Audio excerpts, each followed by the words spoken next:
On this episode of the ASC Podcast with John Goehle, we discuss the latest news in the ASC industry. We'll discuss the recent uptick in COVID cases and remind listeners of the return to work guidelines, discuss recent survey issues, including the new Medicare Ombudsman link and the requirements for BLS, ACLS, and PALS certifications.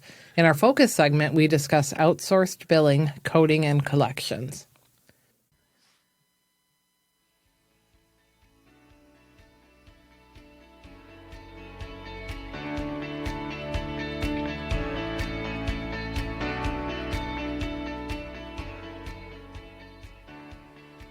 This episode of the ASC Podcast with John Goehle is sponsored by Surgical Information Systems, SIS. SIS's mission is to deliver solutions and services that help surgery providers, regardless of care setting, improve their organization so they can deliver the highest level of care to their patients. For more information, go to sisfirst.com.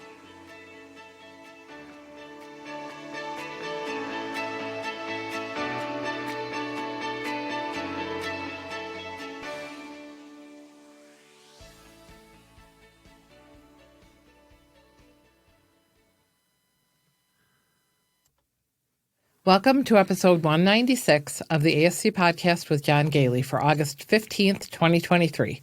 We're recording from our studios in Spencerport, New York. This is Sue Cronkite, Chief Researcher for the ASC Podcast with John Goehle and Operations Manager for Ambulatory Healthcare Strategies. We'd like to remind our listeners that the ASC regulatory environment is a rapidly evolving landscape, and the material presented in this episode is based on the most current information available as of the date of recording. As such, it is important to recognize that this information may be subject to change, and we advise all ASCs to stay up to date with the latest regulations and guidelines issued by their relevant regulatory bodies. And joining me today is John Goehle, the owner of Ambulatory Healthcare Strategies and one of the most respected experts in the ambulatory surgery industry. He has over 30 years of experience and has authored over 10 books on the ASC industry and is a sought-after speaker on regulatory accreditation and finance issues. We just finished our first ever Business Office Managers Bootcamp. I think it was a great success. Relatively small group this time. I think we've learned our lesson, haven't we, Sue, that we probably shouldn't be doing boot camps during the summertime. Yes. I think vacation time. I think everybody wants to be on vacation. I don't blame them. And I think that's where we would prefer to be, which we will be in about a week. Couple weeks. Yep. We are going to be doing it again in the spring, a date to be announced, but Christine Benton and I, my partner in that Business Office Managers Boot Camp, have agreed that it's a great concept. We had a lot of great feedback from the attendees there, a lot of great information from them. And as you said, it was a small cohort, but they were present for the whole time. Which a lot of times people can't do that. Like the DON one, I'm sure they just get pulled out. Yeah. But and had a lot of good questions. Yep, so we're very excited about it. We'll have a on-demand version of it available probably in about 2 to 3 weeks if you feel like you can't wait until the spring, or if you just know that you'll never be able to attend a live one. So, but our boot camps are certainly the industry's leading leadership training, and we're very pleased to fill out our retinue of boot camps with now the third boot camp. And we did announce our October 2023 Director of Nursing Boot Camp cohort. That will be October 31st to November 3rd, 2023. It's going to be presented virtually like all of them. And it includes access to the weekly drop-in sessions as well as the access to a lot of great resources. And you get access immediately to the drop-in sessions. Well, you know, they're on a weekly, usually about a weekly basis. But as soon as you sign up, we'll sign you up for that. So for more information about the October cohort, visit our website at ascpodcast.com. And then we also announced just yesterday, actually, the January 2024 Administrators Boot Camp. That's going to be January 23rd to the 26th, 2024, and it's going to be presented virtually also. And Sue, that will be our fourth year doing it. So we had started in 2021. So 2021, 22, 23, 24, it'll be the fourth year of doing it. Will be the 9th boot camp for the administrators boot camp. So very exciting that it's still continuing. And of course, there are on-demand versions of the Director of Nursing boot camp and the administrators boot camp. Again, all of those boot camps are available on the ASCPodcast.com website. And we'll have some links in the show notes also. And then we're doing something a little bit different, right? We're working on a number of 1- and 2-day conferences. Yeah, we're very excited about this. And a lot of this comes from our feedback from our boot camps as well as our patron members who, we get to meet with virtually every week.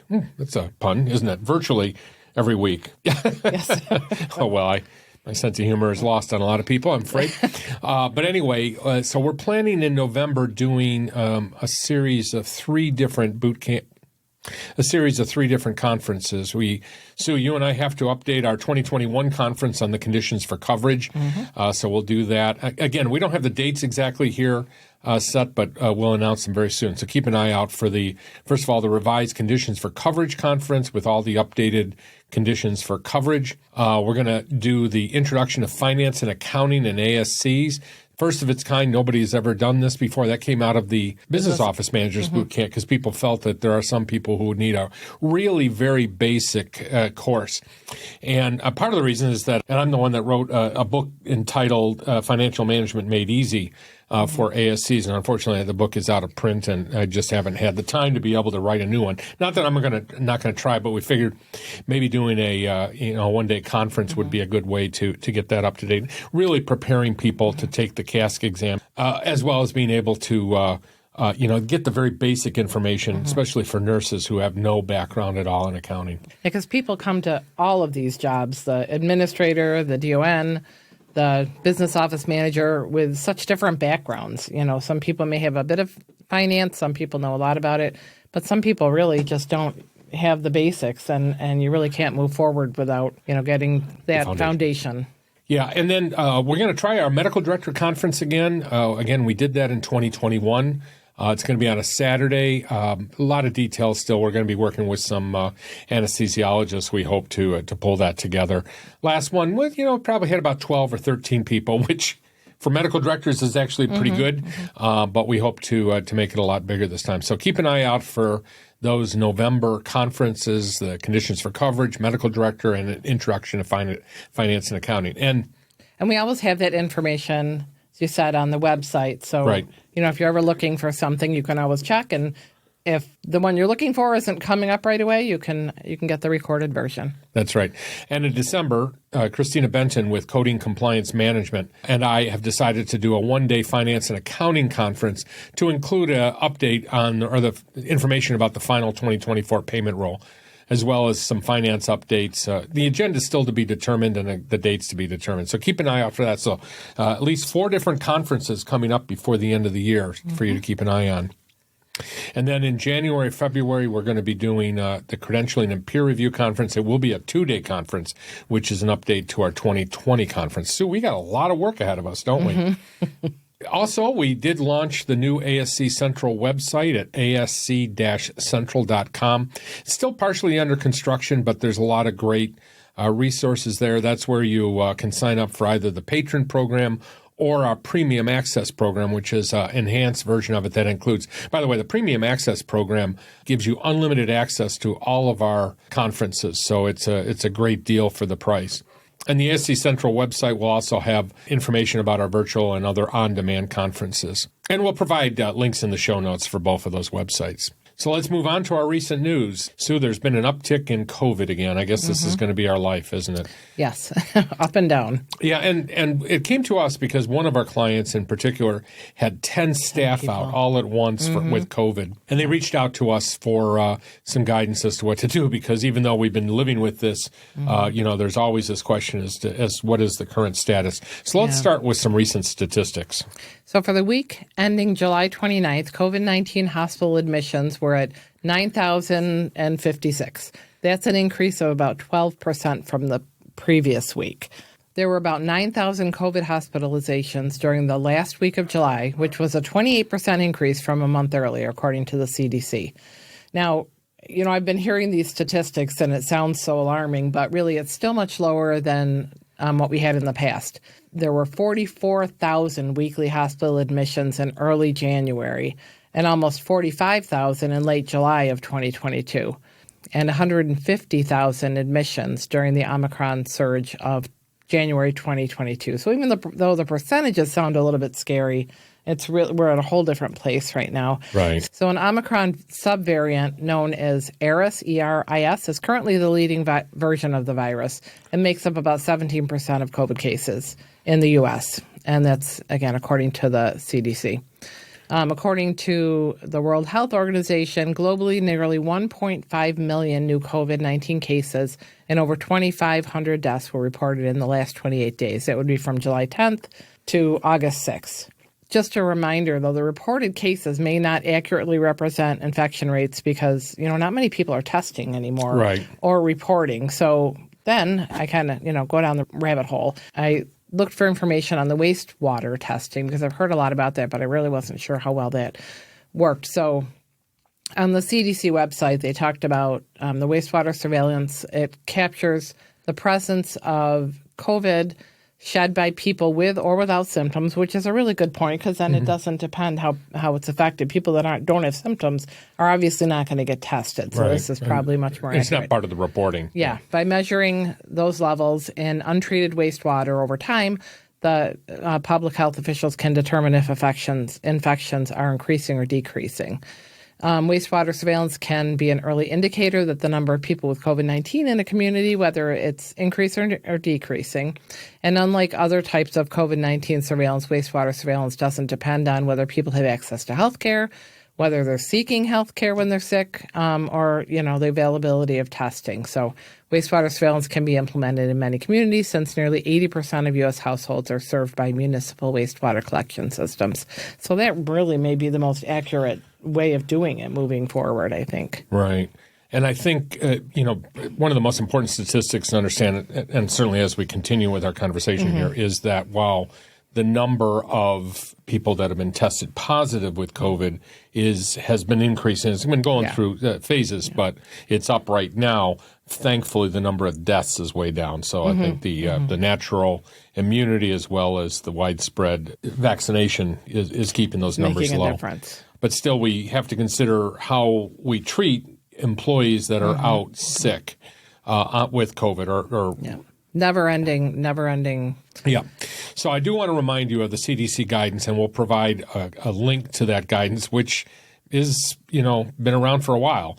So this, I can't remember the last time it was changed. I think it was in mid-2022. But just to remind you of the guidance from the CDC. As a reminder, healthcare providers with mild to moderate illness who are not moderately to severely immunocompromised could return to work after the following criteria have been met. At least 7 days have passed since symptoms first appeared if a negative viral test is obtained within 48 hours prior to returning to work, or 10 days if testing is not performed, or if they have a positive test at days 5 to 7. And at least 24 hours have passed since their last fever without the use of fever-reducing medications, and symptoms such as cough, shortness of breath have begun to improve or have improved. So again, that's the guidance that you use for determining whether your employees can come back to work after being diagnosed positive. Sue, it is still ASC month. The month of August every year is ASC month. Just want to remind you that you might want to put up some posters recognizing this as an important month. Might want to use this month to recognize your staff and the wonderful stuff they do. You certainly should be considering inviting local, state, and national representatives to your facility and take pictures with them. Those representatives always like to be in the news. And it's a good way to kind of get some free publicity for your surgery center, as well as to let the politicians know the value of ambulatory surgery centers. That's still one of our ongoing challenges, is that we have such a great message, and yet, the hospitals have a better way of communicating their message. Yes. And the doctors in a way do too, but we in the surgery center industry just don't get that contact, that ongoing contact with them. But you should know how to contact your representatives and just see if they're willing to come by, and certainly use this month as a great opportunity if you're doing something new. and innovative out there, because those always are, news stations are always looking for good human interest stories out there. And, they really don't have newspapers, I think, that much anymore, but there still is television news, and definitely think about taking advantage of ASC Month. So a big issue that we have been dealing with our clients recently, and I know this is a national issue, is the anesthesia provider shortage. Among our clients, we've had situations where groups have given notice to our surgery center saying that they have 90 days to find another provider. And they're really struggling. They're looking for national companies to help them out, which is sometimes difficult, other local or independent groups. And these groups are terminating relationships with really very little notice, unfortunately, particularly with those centers that don't have lucrative cases for anesthesia. The anesthesiologists are looking, obviously, to make as much money as they can. And if they're doing a lot of non-lucrative cases in your center, they might be looking for another place to go. And another trend that we're seeing is anesthesia providers demanding additional fees, such as additional stipends, in order to work at that center. In other words, you would be paying them, and then they'd also be collecting fees from the patients for the provision of those services. And in doing some research, Sue, you had mentioned it too, that a lot of the research that we have is not current. I think what's happened is this problem has been, shall we say, percolating for a while, and now it's really come to a head. So there is a higher demand for anesthesia, but there's been no increase in the number of people that are being trained. And what we're finding also is that people are getting older. Anesthesiologists are getting older, and the new anesthesiology groups, the new trainees, are not coming up in such quantities to be able to meet the increased demand, as well as the number of people that are retiring. It's scary, kind of. It's sort of like what happened with nurses. It seems like it's a whole trend in a lot of these, in healthcare, in a lot of healthcare, and that's, I don't know what the answer is. Well, and another thing that I found in one of the articles is they were talking about how anesthesiologists are not as efficient as they were before, not because of the hard work they're doing, but because they're being spread among different areas. Like in a hospital, they might have to go to, the main hospital, and then maybe a hospital outpatient department associated with it. And if the hospital owns a surgery center, they might be going out there, and then maybe they have office-based practices. And certainly that's what we're seeing even with our own surgery centers, that when they're bringing a group in, often they are doing other, centers at the same time, which makes them less efficient. So a doctor that's working in a hospital or a surgery center full-time is going to be a lot more efficient than one that has to go between different locations. So I thought that was an interesting comment there. So that brings us to what are many surgery centers doing. This is often resulting in demands to move to a CRNA model, for example, which isn't necessarily solving the problem. For example, in states where CRNAs cannot practice independently, the physician will have to supervise the CRNAs. That's if there is no anesthesiologist that's part of the agreement. And of course, this can be challenging. Many of the physicians don't want to be supervising those CRNAs, don't want to take on the higher malpractice costs that are involved in it, or the additional risk that they have in supervising those CRNAs. Well, I think it's hard because if they're not trained to be as an anesthesiologist, how do you supervise somebody to do something that you're not trained in? Right, and it comes to a head usually when we ask them to sign off on the records. Keep in mind that if a physician is supervising a CRNA, they have to sign off on the pre-anesthesia assessment, the intraoperative record, and the post-anesthesia assessment. And that is not always caught, by the way. We as surveyors are keeping an eye out for that now, and it's certainly going to be an issue in lawsuits if that documentation isn't there. And we're also seeing an increase in the use of RN-administered sedation. It's been called conscious sedation. That's not completely accurate, but that's how people refer to that sometimes. Where the RNs are involved in the anesthesia, which requires additional training and competencies. It also requires another nurse to be in the room who doesn't have that as her duty. The surgery center takes on this cost because there is no separate reimbursement like you would have when a CRNA or an anesthesiologist can bill independently. So I know, John, you had said you have to be very careful.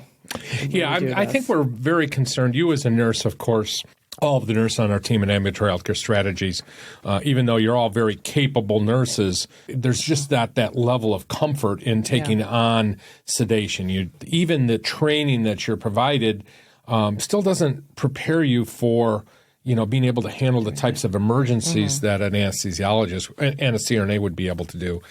So we're seeing pushback from some of the nurses on this. And and another concern that we have, and we've experienced this with some of our centers and tried to defend our nurses on this, is that if the facility is calling upon their nurses to do it that occasionally when there isn't a provider available, maybe they're only doing it, a couple times a year or even once a month for that matter, they just don't have that experience. They don't have that ongoing experience to be able to demonstrate that or to be able to feel comfortable doing that anesthesia. So I'd be very, very careful about the use of RN administered sedation unless you really have very well-trained nurses who are comfortable doing it. So that brings us to what can you do? Well, first of all, I think it's very important that you keep your anesthesiologist happy. Don't make unreasonable demands on anesthesia since they have so many options, other options out there at the present time. And if you're going to use CRNAs in a state where they cannot practice independently, make sure that the supervising physician is signing off on the pre-anesthesia, intra-op, and post-op assessment. Also, make sure that they have ACLS or PALS. Because they'll need that in order to run a code. Make sure that your malpractice carrier is aware if anybody other than anesthesiologists are providing sedation. And with conscious sedation, make sure that RNs are properly trained, have competencies, and have no other responsibilities in the operating room while providing that sedation. And I've provided a couple links to some articles from Beckers on this area. I really haven't talked about what the Beckers articles had, but that might give you some other information that could be useful for you. And we're going to keep an eye on this. We're going to keep talking about this as we see developments occur.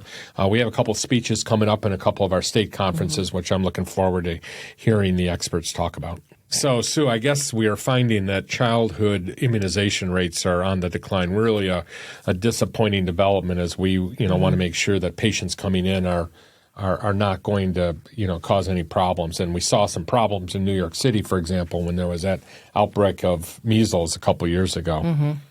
And so there was an article in The Hill on August 6th about the decline in childhood immunization rates. They said the rate of kindergartners who have received the MMR vaccine, which is measles, mumps, and rubella, of course, was 93% for the second year in a row, which is just slightly below the target rate of 95%. So it doesn't seem like a lot of a decline, but it is the lowest rate in almost a decade. This could be partly due to the pandemic's effect on maintaining regular medical appointments.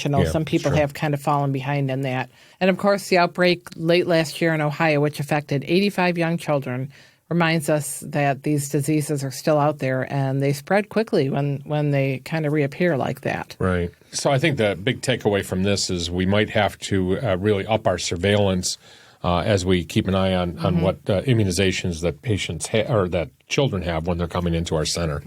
And we've talked a lot recently about AI and how it might affect healthcare. So I just wanted to mention a couple of ways that other technology is improving patient experiences. In the August Outpatient Surgery magazine, they talked about text messaging apps for pre- and post-surgery and how the automated messages that go out on a schedule, such as 2 days before, having a reminder of the MPO instructions and arrival time, how helpful that can be. And afterwards, a reminder of post-op instructions such as, post-op day 1, it might say, keep your leg elevated. Post-op day 4, remember to take it easy even if you're not in pain. And reminders of, if you have a fever or any other signs of infection, and who to call with any questions. And they did mention some of these apps can send the messages out in different languages, which would be very helpful. And almost determine the language of the patient when they call. I mean, that's the neat thing about AI is it can adapt, the message can adapt to responses from the patients that answer the phone. Yeah. And they stress the importance of working with the surgeons to customize and time the messages appropriately so that they don't confuse the patient. So even though this can be a time saver, you do have to put time in at the beginning to be sure you're sending off the right messages. Make sure to respond to any specific patient questions and get the entire team educated on the app and the messages so that you can all be consistent and everyone can feel comfortable with the process. And the article mentioned another use for the messaging platforms. During the pandemic, patients could send pictures of a negative COVID test, which is something, we had kind of always wondered if you're asking the patient how, what the result was, this would have been a way to find out. And there was an article in Beckers ASC Review from July 20th about virtual reality headsets being used at Sutter Ambulatory Care Center and Surgery Center to help kids relax before surgery. They got to choose an avatar that guided them through some calming exercises, sort of a meditative thing. And since they're wearing the headsets, they don't have to see all that kind of scary equipment when they go into the room. So there's a lot of different ways that, as much as technology can be confusing for some of us experienced people, I won't say older, but there are a lot of benefits, I think, and a lot of exciting innovations coming up. And that's a good topic. We're going to talk in our second segment about the use of technology to save time. But before we get to that, though, I just want to have a couple reminders coming out of some recent survey experiences. Make sure that your BLS, ACLS, and PALS training has been completed through a course that includes hands-on training. It cannot be completely online. We're seeing a real uptick in the number of people that are trying to get their ACLS, PALS, or even their BLS training using these online services. Many of them are pretty sketchy, to be honest with you. And the requirement from a CMS standpoint, as well as from the accreditation organizations, that they have to include a hands-on component. It makes Some sense. of it can be done online, but there has to be a hands-on component so that you can do that, the chest compressions and things like that. And somebody can tell you if you're not doing it quite correctly. I mean, it just, even if you've done it, 20 times, had the training, you have to keep up on it because it's hopefully not happening very often in real life. So you have to practice. We do want to remind everyone, too, about the infection control nurses, the infection control coordinators in your centers, making sure that they have documented training specifically about managing a infection control program in an ASC. Of course, this is self-serving because we do have our Infection Control 101 and 201 course, which does prepare your infection control coordinators for that role, as well as the two of them together help somebody who might be interested in the CAPE exam, which is the Certified Ambulatory Infection Preventionist Program, which is a good certification program for people that are looking for specifically ambulatory surgery center oversight. We do want to mention that there are some states, specifically right now I can think of New Jersey, that does require you to actually have a CIC certified individual work with you in that organization. But again, you have to have documented training for your infection control coordinator to make sure that they have that in their record. And also, it came to our attention that the Medicare Ombudsman reference in the interpretive guidelines is no longer active. So if you were to follow that link in the interpretive guidelines, you're going to get a dead page, and it doesn't even reference you to another page. So I'm going to put a link in the show notes for the new one. It ends with Ombudsman-Home. So if your link on your patient rights and responsibilities or whatever document you use, whatever sign you use for complaints, if it does not end with Ombudsman-Home, it is an outdated link. So you definitely want to catch this link. Sue, it does point out something that's kind of important. Conditions for coverage require you to reference the Medicare Ombudsman. It's only in the interpretive guidelines that they actually have that specific link. And we have to remember, and we don't always talk about this, that the conditions for coverage are authoritative.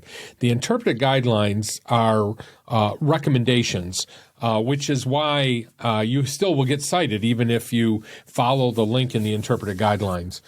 So be very careful about that and just make sure that your link is current. So we know that staffing continues to be a major issue, and there's a lot of turnover in the past few years, and the business office is no exception. The need for experienced coders, billers, and accounts receivable managers is as challenging as it has ever been. And you need, these experienced individuals to assure accurate and timely collection of the amounts that you're owed. And issues with these three areas, staffing issues with these three areas will affect your cash flow. Even if somebody is out for a week, a week's delay in coding or billing can result in significant cash flow problems. In some of our weekly drop-in sessions and with our patrons and premium access members, we talked about the challenges of staffing in this area and when it was appropriate to consider outsourcing billing, coding, and collection to a third-party service, as well as the pros and cons of doing so. So we called upon our friends over at Surgical Information Systems, a sponsor of the show, to review this area. And after our break, we will interview Jessica.Nelson from SIS about this topic.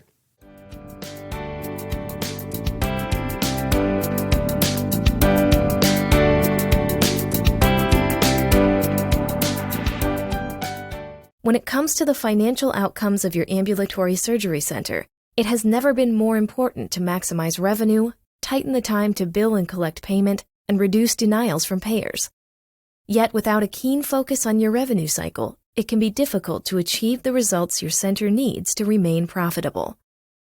The revenue cycle experts at Surgical Information Systems can help. With revenue cycle services from SIS, you can improve the financial health and performance of your ASC. SIS Revenue Cycle Services takes care of all aspects of the revenue cycle, including compliant coding based on documentation, claim preparation and submission, claim management, accounts receivable management, billing follow-up, month-end reconciling and closing processes, standard and customized reporting, and patient portion due and/or balance management. By doing the heavy lifting, SIS Revenue Cycle Services leaves you to do what you do best: provide affordable, high-quality care. In addition to managing your revenue cycle, the SIS RCS team uses a 5-step process to monitor, analyze, and make recommendations for improvement to your revenue cycle performance. More than 50 ASCs enjoyed these results from SIS Revenue Cycle Services every month. Faster claim submission, shorter time to pay, improved AR follow-up, higher net collections, expert coding to meet exact payer requirements, and an overall more consistent revenue cycle. Visit sysfirst.com to learn how the revenue cycle experts at SIS can deliver improved financial health for your ASC. Again, that's sysfirst.com to learn more about SIS Revenue Cycle Services.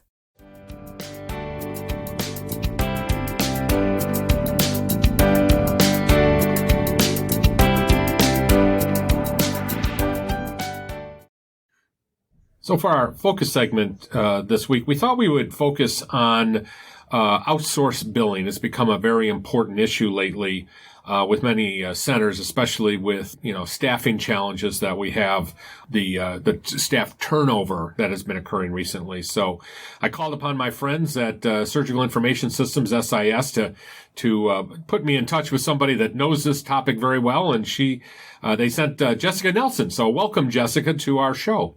Thank you. Thank you. Glad to be here.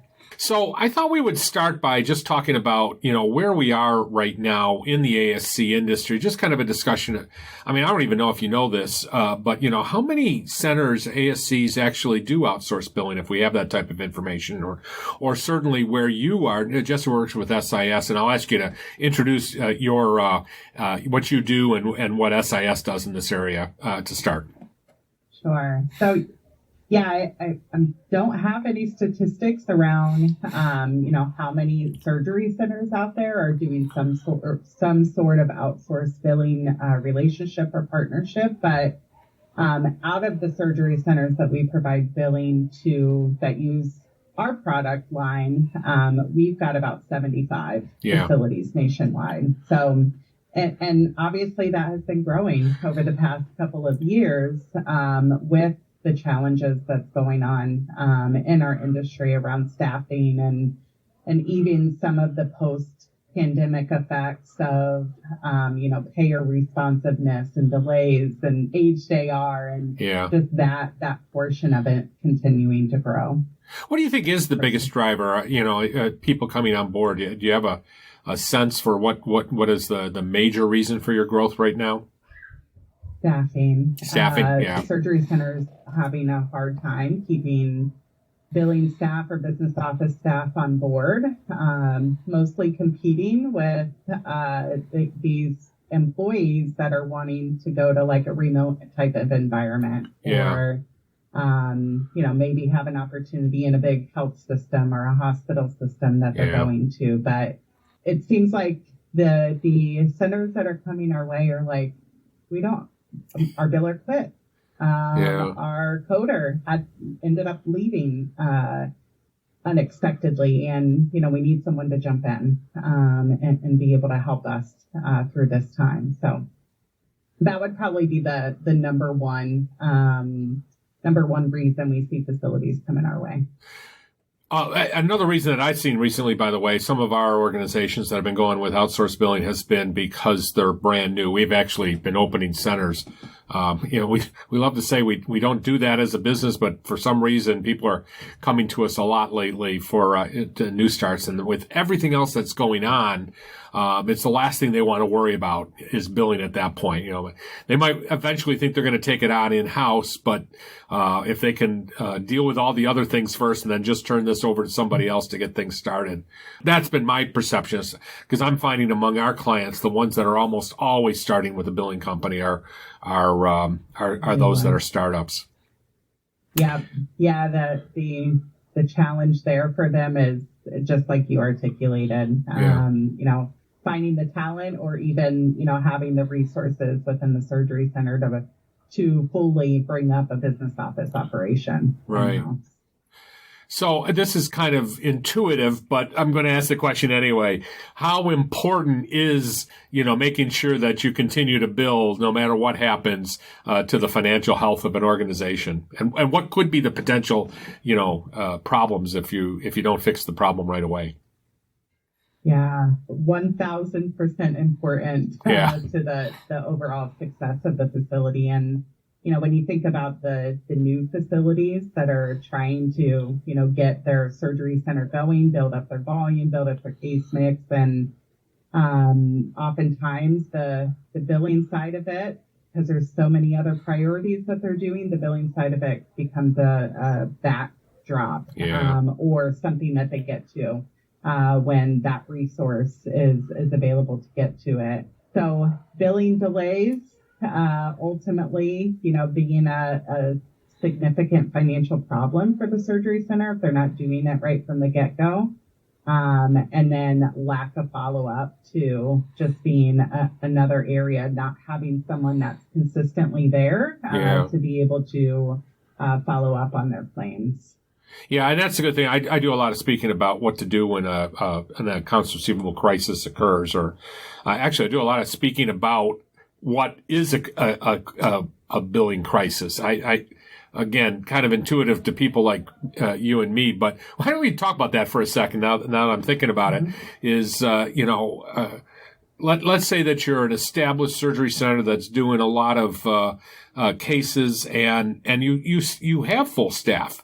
But it might be time to getting some additional help, or looking to see whether what you're getting is what you need in your organization. Can you talk a little bit about that? Yeah, no problem. I mean, as long as you've got your pulse on, what the numbers are telling you month over month. Yeah. A business office manager or an administrator of a facility could see very quickly that there is something going on that needs some attention. But oftentimes, we'll get introduced to a facility that's been doing it in-house, and they haven't been looking at their numbers month over month. And then all of a sudden it's 6 months down the road and they're like, what's going on? Yeah. What is it that went wrong here? Is it the consistency? Is it the quality of the work being done? And really that opening up an opportunity to have a conversation around if outsourced billing is right for you at that point, or do you need to reach out into the industry to see if there's any, training opportunities or educational opportunities to bring into your operation. So I'm actually winging it here because another thought came to mind is that that's a very good point. Is what should you do before you get to the point of deciding it's time to outsource? Is what other resource? Of course, you work for SIS. You're often the first people to know, or at least to help an organization, because there's certainly a lot of tools that are built in to your software as well as any of the other software that's out there. What types of things? So first of all, what types of reports should they be pulling and looking at to identify a problem? And then when should they reach out to their software vendor to make sure that their staff is educated before they even go that extra step? As soon as possible would be my answer there. Yeah, I know. I'm kind of asking obvious questions, but it's an important point to make here. Yeah, sure. So many of the software systems out there do have reports that, help tell that picture or tell that story of how the overall revenue cycle management is processing. A couple I would point you to is any report that tells you the average days that it's taking to get a bill out the door. Yeah. If you see your number getting over and above the 3, 4, 5 mark, then, taking immediate action there to understand, is this a training problem that I need to reach out to my software vendor on, or is this something that I need to pull in, some experts that may already know the software system, may already know our industry, and what it takes to get those bills out the door quicker. Yeah, and just a parenthetical note on my side, what I find often is that many times surgery centers try to train their staff when a new person comes on board to use the billing system, whatever modules you have there, instead of reaching out to the software vendor, especially if they have to pay for any additional training, depending upon your vendor contract. And I never advise that, because it's like that old thing about copying a copy. At a certain point, you're going to lose that fidelity there. Same thing with training, is if one person's learning off another person who learned off another person, you're removed from the source there.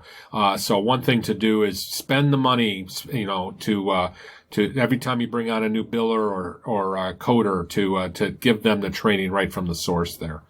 So then you make a decision to move forward with outsourced billing. Now, there's two ways it can go. It can be very careful change. You identify that, okay, it's time to shut down my billing department. And why don't we start with that one? So you identify a problem. You say, listen, I'm just not able to hire, great people right now. You might have a couple months to transition away from that. If you have the luxury of time, how would you suggest moving forward in deciding who to outsource to, and some of the pitfalls out there? Because, of course, everybody and their brother is doing outsourced billing. I get phone calls all the time from people I cannot understand because English is not their primary language. So that's a pitfall. But, what are some of the things you should be watching out for? Sure. So, assuming you've already kind of weighed the cost component of it, definitely do your research on the organization. Are they specialized in the types of services that you're providing? Do they have knowledge and experience around billing a spine procedure to a commercial carrier out there? Or if you've got certain types of payers like a work comp or no fault mix, what is their experience in that? And you may not be able to find that on a website or, through a Google search, but, reaching out to those companies to have those conversations and asking those questions. What all do their services include? Is it revenue cycle management without insurance verification? Is it just doing coding? Do they offer some type of a la carte services to ultimately look to fill the gap or look for the solution that you're looking for? And references, I think, is a big part of the decision-making process there as well. What are some other surgery centers that they work with that may be similar to yours that can offer some insight or some information into how the relationship or the partnership is going to look for your surgery center. And then, of course, everybody wants to know, what can this billing vendor do for me from a performance or a financial perspective? So, asking some of those questions around the performance and the operational gains that you may be able to get from an outsourced partnership like that. What I'm finding is that there's a lot of organizations out there that are recognizing ambulatory surgery as a growing industry. And they say, oh, we can do that because, we do anesthesia billing, or we can do that because we do, orthopedic practice billing. What do you think of that? I mean, how important do you think it is to have an outsourced billing organization that knows about ambulatory surgery centers?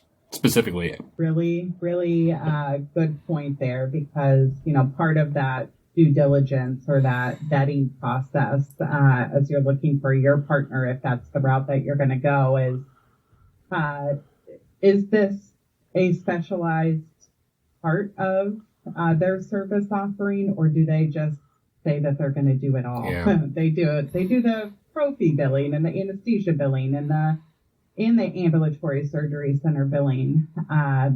Oftentimes, even facilities that come to us that have been with a billing service vendor out there like that, that because there's so much to each little part of the industry that the ASC industry is very specific. We find that there's, maybe implant specifics that are not considered when you bill a professional side of a surgery versus billing the ASC side of the surgery. So I think that's important in the vetting process of knowing whether they're specialized in ambulatory surgery center.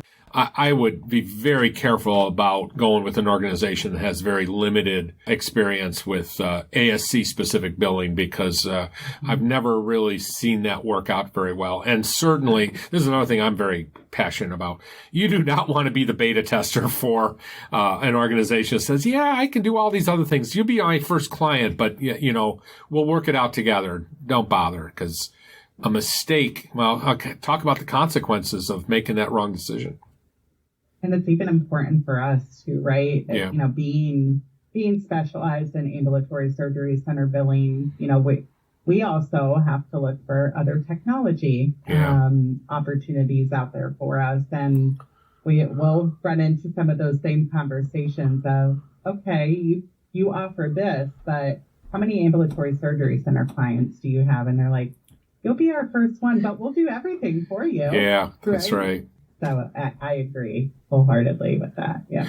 Well, and that brings up another subject, and that is many of those other organizations out there might not be billing system agnostic. Mm-hmm. And most of the reputable billing systems. Now, of course, your organization both owns the billing company or a revenue source, revenue cycle company, as well as the actual software itself. But you're revenue cycle neutral, right?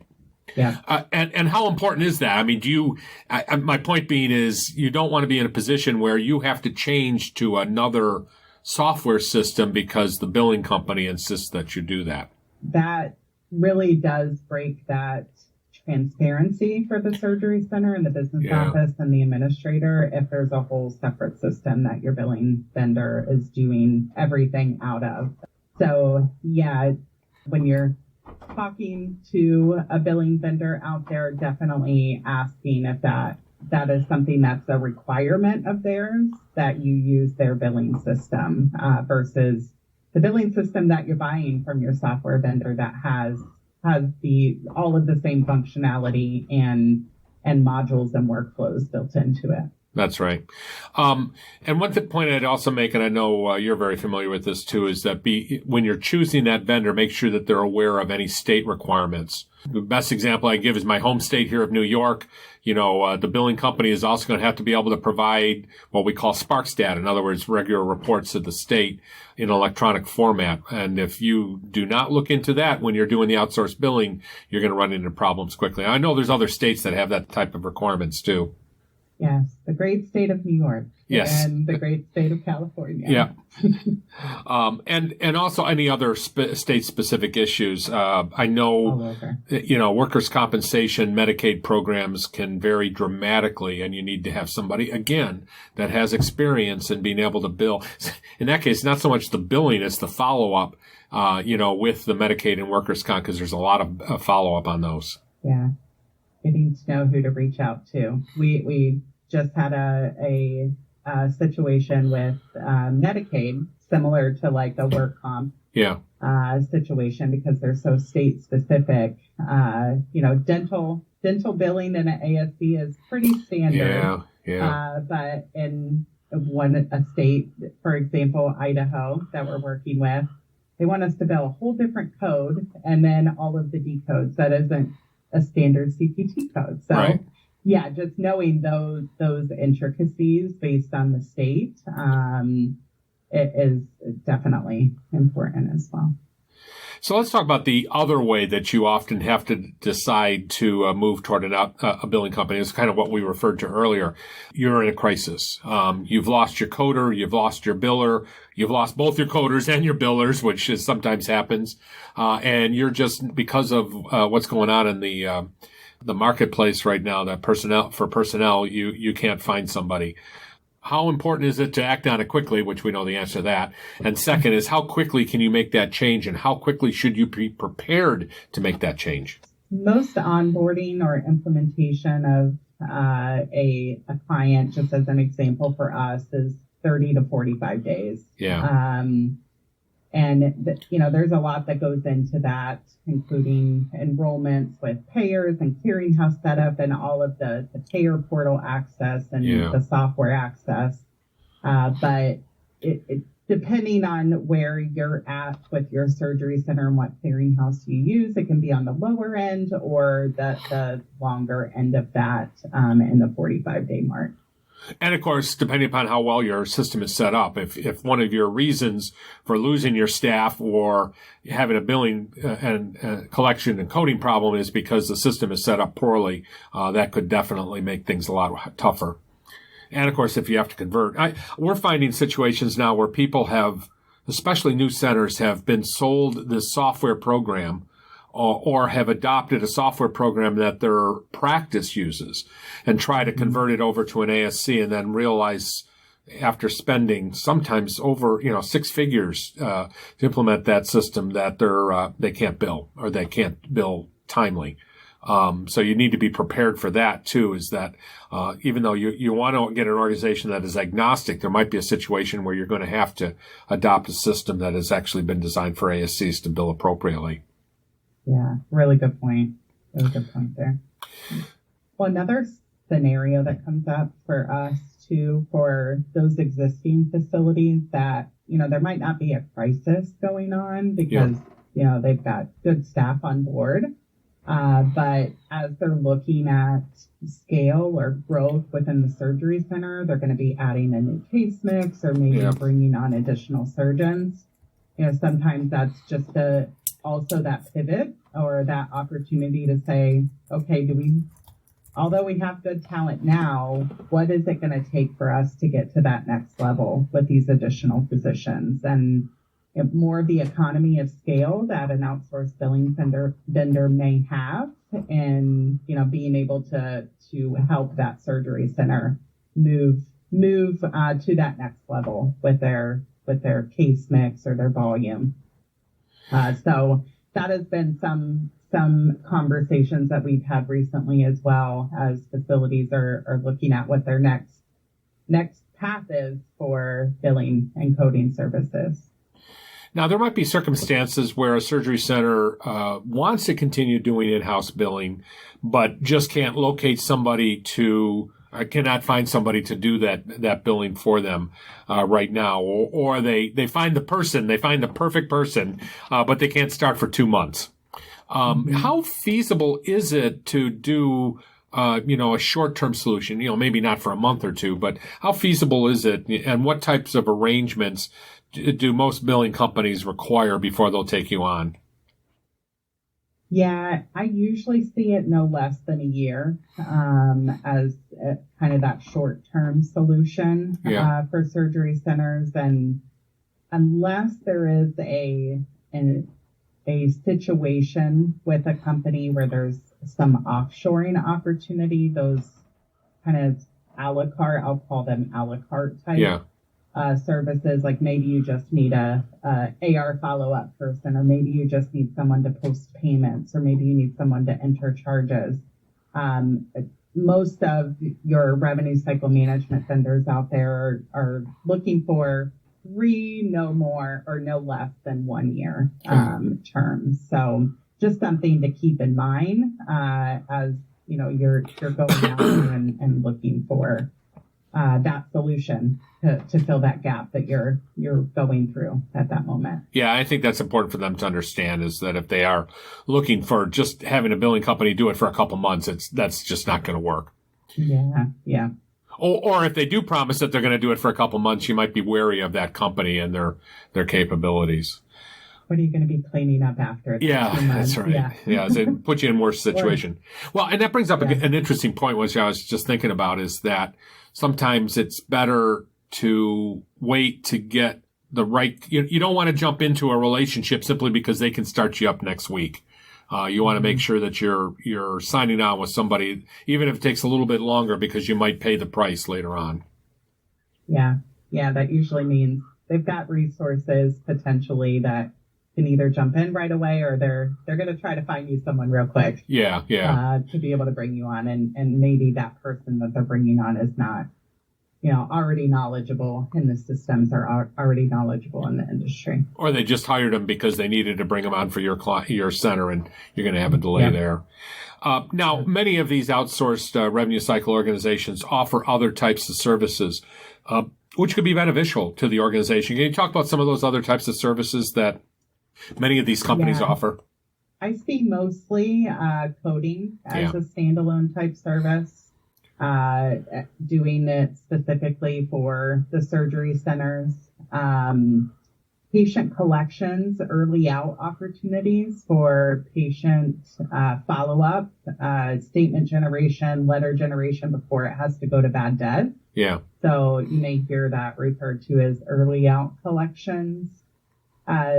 Some revenue cycle management vendors out there offer credentialing and managed care contracting as well, if that's, something that would help take your revenue cycle management to the next level. And let's be clear about something, because this has been some confusion.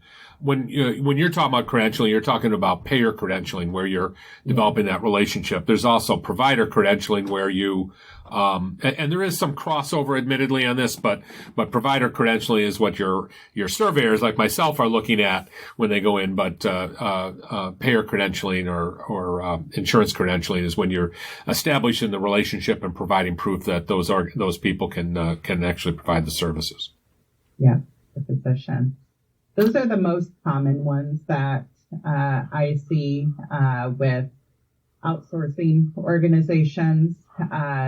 Also, insurance verification. If that is something related to your pre-service, eligibility benefits and financial counseling piece of it, if that's something that is not already being done, and that being really important in our industry right now, right? With the No Surprises Act.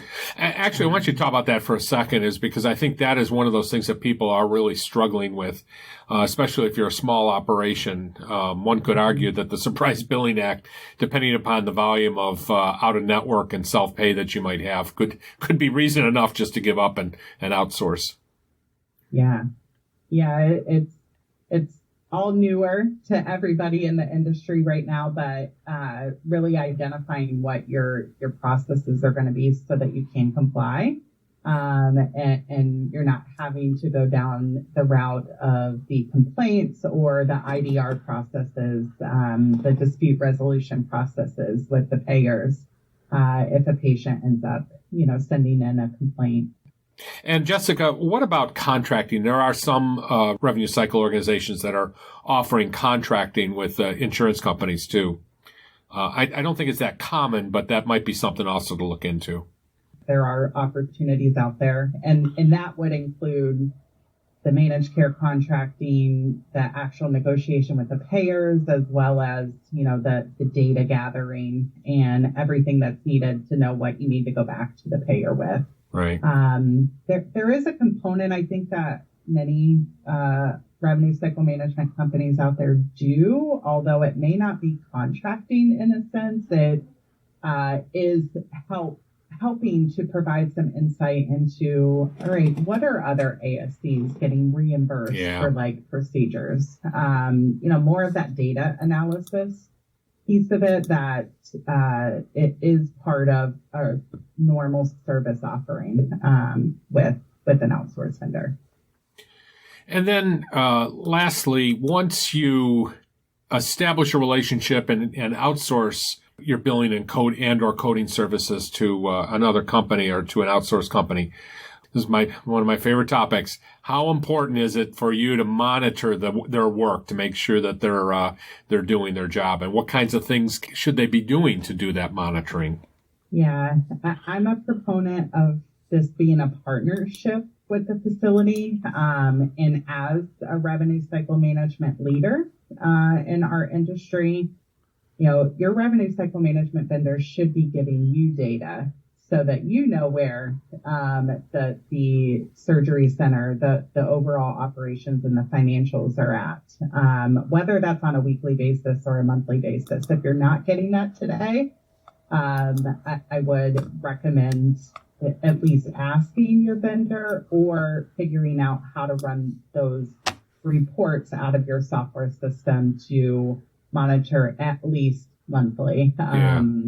But I would emphasize weekly is better so that you're not, behind, or you get into that crisis mode of having to, take action on something with the vendor or with the billing team that you're working with.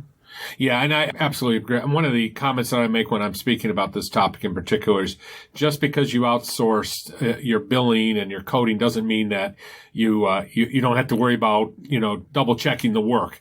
Yeah. It's just as important as when you have an in-house coding and billing to look at those same reports. So sorry, administrators, you can't just forget about all those reports that you were looking at before. And also, I think you'll agree with me, making sure you do regular, coding and billing audits to make sure that from a compliance standpoint, and also just double checking. So, you don't have to be the only one that's double checking on the work of that other organization, but be very careful about who you hire to do that, because of course, hiring a competitor to audit the work of your organization, you might want to be careful about what results might come out with that. So that's why you might want to focus on companies that don't actually do it, that are only coded, or only a firm that only does audits of it. Yeah, really good point. Jessica, thank you so much for your time. I really appreciate it.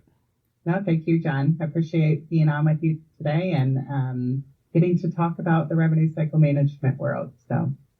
Thank you.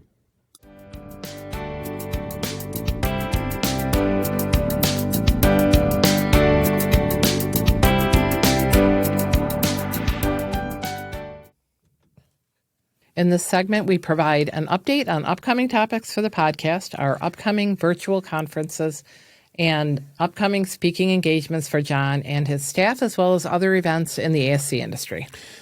So coming up this week, the Georgia Society of Ambulatory Surgery Centers and the South Carolina Ambulatory Surgery Association's joint semi-annual conference and trade show is going to be August 17th to the 18th at the Hyatt Regency in Savannah.